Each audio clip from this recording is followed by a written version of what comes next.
Hi, Grandma here, and I'm reading Dave at Night, Chapter 20. In the morning, I asked Harvey how he'd known I'd left. "We watch out for each other, buddy," he said, which wasn't an answer. "Mike said he'd heard me leave. I knew Mr. Meltzer would check on you," he said while pulling on his earlobe. "So I woke Eli, and he told Harvey to take your place." "I'm the right height," Harvey said. I thanked them. Harvey could have been dragged to Mr. Doom along with me. "Oh, any time," Harvey said. "Where'd you go?" Mike asked. "Oh, just to the basement." I told them about it. When I got to the part about the woman in the lobby, none of them thought she was dumping the kid. "It could have been for his own good," Harvey said. "Yeah," Eli said. "We don't know why she brought him." "Probably he was bad," Harvey said.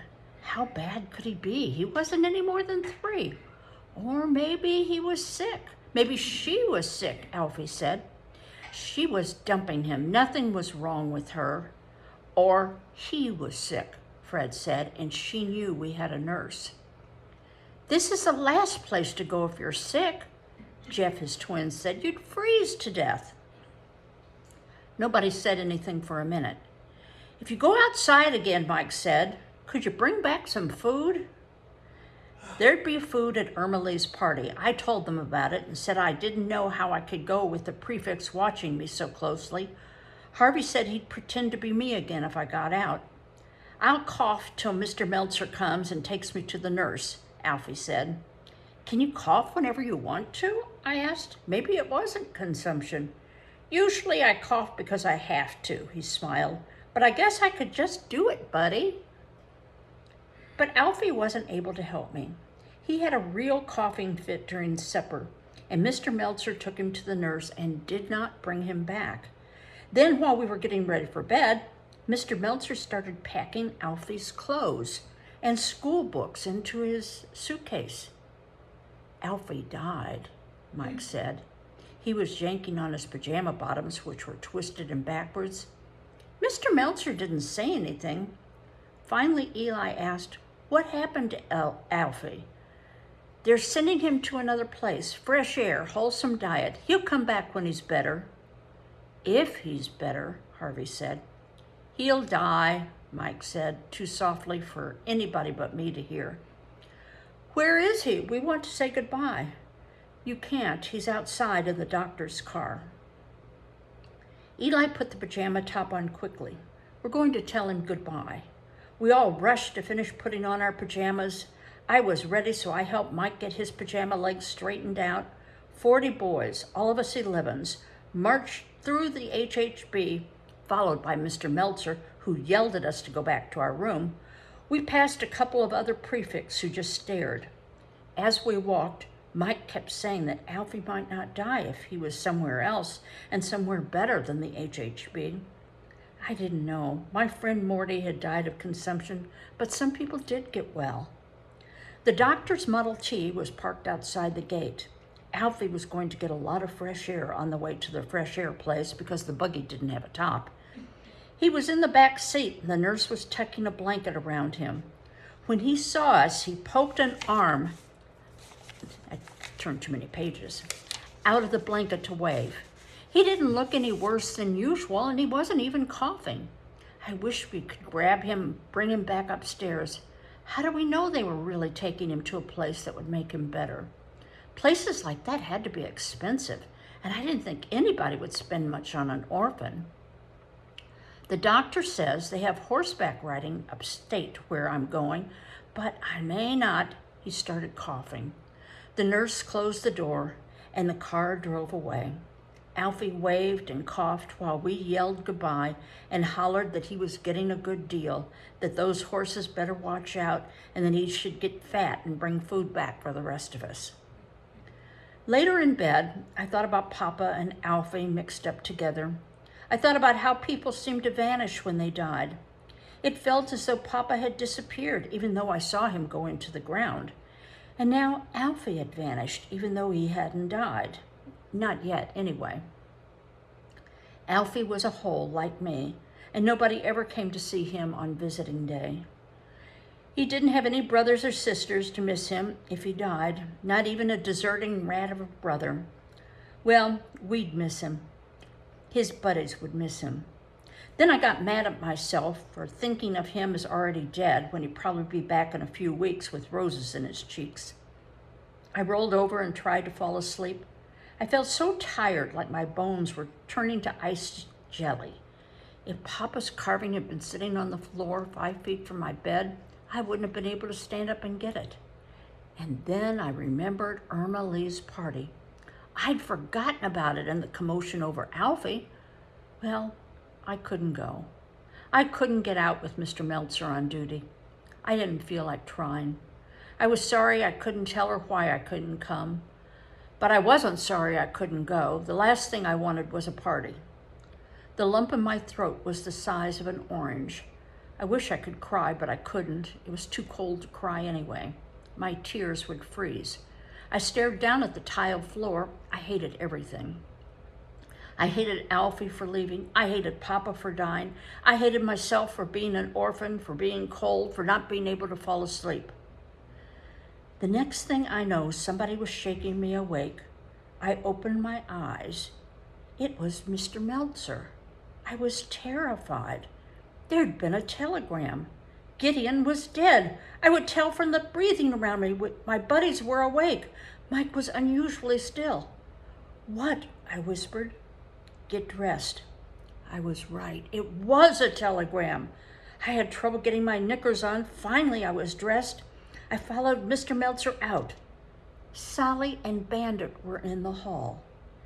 Tell for you your fortune? The parrot squawked. Well, that's certainly an interesting development. Chapter 21. Sally explained as we walked toward Convent Avenue. It was cold out, just like it was in, but I was warm because Mr. Meltzer had given me somebody's winter coat and somebody's cap to wear. The air was crisp and fresh. I wanted to run or skip, but Sally didn't walk very fast. He said he'd told Mr. Meltzer he was my grandpa.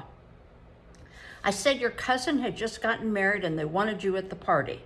I could see I had to schmear him, so I slipped him $1. The nebbish almost kissed me. From him, I could have gotten you out for $0.25. $1? I walked along thinking about it. He'd spent a lot on me at the rent party, too, paying for me to get in, giving me $1 at the end. How did you find me? I asked, trying to understand. You think I can't learn what an HHB is, boy chick?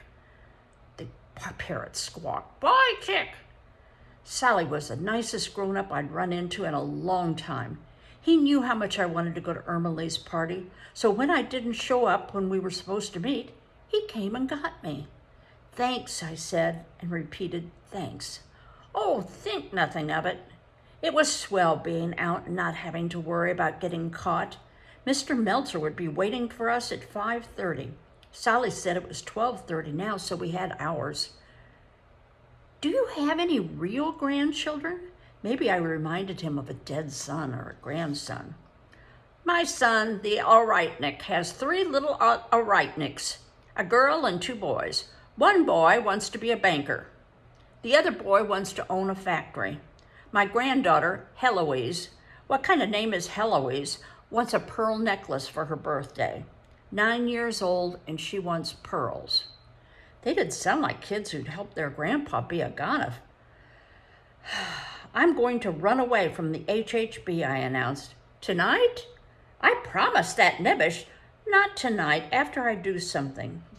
We were going around St. Nicholas Park. That was the name of the park I'd gone through before when I went to the rent party. Sally was afraid he'd trip and fall if we walked through it. I took a deep breath. Could I stay with you after I run away? You think that's a good idea, Boobala? I could help you. I could groan, you said. You could help me. I'm an old man. I could use a little help. But they'd never let me adopt you. You wouldn't have an old man without a job. They wouldn't believe that being a gonif is full-time work. You wouldn't have to adopt me. So how would you go to school?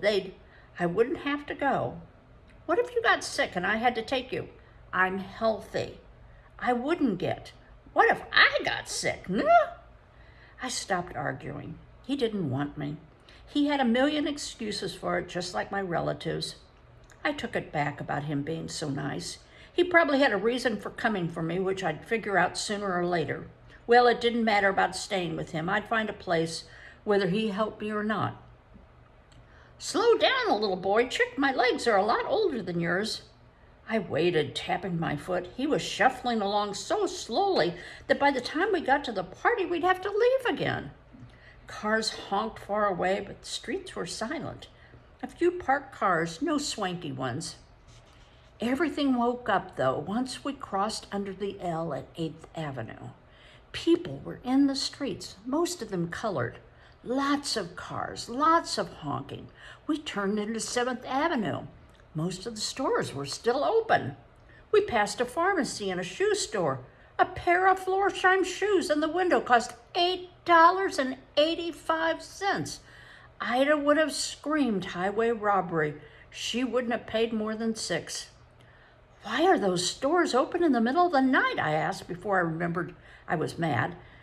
Drug stores, schmug stores, shoe stores, schmoo stores. They all sell the same merchandise, especially at night. They were selling liquor? I laughed to myself. My friend Ben and I used to play cops and bootleggers, but our games never had anything to do with shoe stores or drug stores. Between 131st and 132nd Street, a knot of dressed-up white people stood under an awning, waiting to enter a building with a yellow door. A nightclub or speakeasy, most likely. We had to step off the curb to get around them. A few steps beyond the awning, I heard someone calling Sally. Hey, fortune teller! Hey, Sally, wait up! It was Martin, the trumpet player from the rent party. He said he was playing at a club called The Exclusive and that he was going to a rent party on 142nd Street. Catch you later, Sally? Not tonight. Tonight we're mingling at Odella Packer's. Martin whistled. You're going to work the crowd at Odelia's? Sally shook his head. Tonight the boy chick and I are members of that leisure class. That was the reason he got me out of the HHB, so I could go to the party. He knew that Irma Lee had only invited him because she wanted me to come. He wanted to meet rich people so he could sell fortunes. Sally went on. Don't I look like a member of the leisure class? He stood still. He wasn't wearing an overcoat. He had on the same baggy black suit as last time, the same beat-up gray hat, the same wrinkled white shirt, and a different ugly tie. No, wait, there was a wilted daisy in his lapel. He looked more bedraggled than ever. Martin laughed. You look like the bee's knees. He laughed harder. The butterfly's boots. Man, you look like the elephant's eyebrows. Thank you. Sally started walking again finally. Martin left us at 133rd Street. I started wondering that Irma Lee might not remember me. I think we should go to that rent party, I said. Don't you need the money? Money, shmoney. Tonight is a night you'll tell your grandchildren about. Maybe your real grandchildren, or maybe a grandchild you find on the street swiping dollar bills. I didn't swipe the dollar. It had fallen out of a window. I wasn't like him. I hadn't tricked the money out of people's wallets. He continued. All the big shots go to Odelia's if they can. Once even the Prince of Sweden couldn't get in. Sally chuckled, but Odelia sent him a bottle of champagne out for him to drink on the street. Prince Schmitz, the Sultan of Turkey, once gave my papa a medal. We turned into 134th Street. The street was clogged with cars. A Cadillac, a Packard, a Dobble, a steam-powered car, a Lincoln, and two Pierce Arrows. Irma Lee's house was built of reddish stone. It was 3 stories tall, and I wondered if it all belonged to Mrs. Packer. Above the 4 long windows on the first floor were smaller ones made of stained glass. A green and white striped awning hung over the double wooden doors, and a flight of stone steps went from the doors down to the sidewalk, which was crowded with colored people and white people, all dressed up, holding glasses and plates of food. A A white lady in a black dress with a white ruffly apron walked through the crowd carrying a silver tray with tiny pies on it. "Tell for you your fortune?" Bandit squawked. People turned to look at us, and then they turned away again. A tall colored lady came toward us. "Sally, you can't get away from me now." "Dora, the Mashugana." Mashugana means a crazy person, but Sally was smiling. Dora reached into the pocket of the loose jacket she wore over a very short dress. She pulled out a tape measure and started measuring Sally's head. He let her. The parrot flapped its wings. "Watch out, Bandit," she said, laughing, "or I'll do your head next." "He's a smart bird," Sally said. "Very interesting." She pulled a notebook out of her pocket, wrote Sally's measurements in it. "Your head is especially wide and flat." "No? Is this important?" "It could be. Can I do the boy?" "So ask him." She turned to me. "May I?" "Okay." But she didn't start measuring. "I'm Dora. Are you a writer?" I shook my head. Thank heavens. Another writer in the gravity at this party would sink us all 20 feet under. "I'm an artist," I said. "I do gesture and line drawings." She groaned. "Ugh, that's almost as bad. Let's see if you have an artist's head." She started measuring. "Pardon me?" Dora took the tape measure off my head and turned. It was the maid. "Are you Mr. Dave?" she asked. Nobody ever called me Mr. before. "I guess so. And you're Sally? And this is Mr. Bandit? Come with me. Miss Irma Lee has been expecting you." Well, is Irma Lee's party the way you expected it to be? Well, we'll find out more about, possibly we'll find out more about her aunt and how her aunt got so rich. But it's interesting that the Prince of Sweden wasn't let into the party and he was sent champagne out to the parking lot. We'll find out in the next chapter. Bye-bye.